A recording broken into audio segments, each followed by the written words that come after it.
በዘንድሮ ምርጫ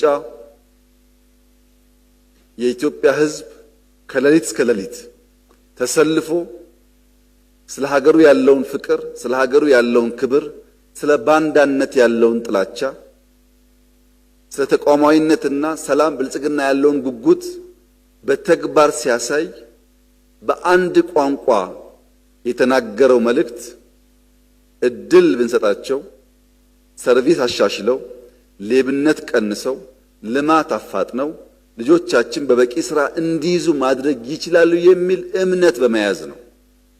ይህንን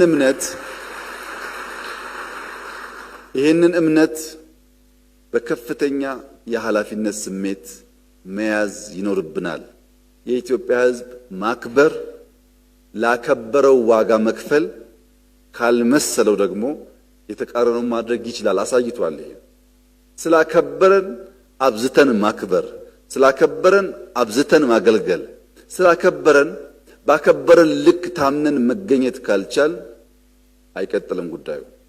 ያ እንዲሆን ሁሉም የሥራ ኃላፊዎች በከፍተኛ የኃላፊነት ስሜት ድሮ ከምናረገው በላይ ውጤታማ መሆናችንን ማረጋገጥ ያስፈልጋል። አሁንም ሰርቪስ የሚማረሩ ዜጎች አሉ። አሁንም በሌብነት የሚማረሩ ዜጎች አሉ። አሁንም ስቆ ማስተናገድ ኢትዮጵያ ውስጥ ችግር የሆነባቸው ቦታዎች በጣም ሰፊ ናቸው። እያንዳንዱ ተቋም እዚህ ያላችሁ ስማችሁ ይነሳል በዚህ ጉዳይ። ይሄን ፈትሾ ቴክኖሎጂን አስፋፍቶ ተጠቅሞ የኢትዮጵያ ሕዝብ ችግር መፍታት የኔ የናንተ የሁላችን ኃላፊነት እንደሆነ ማሰብ ያስፈልጋል።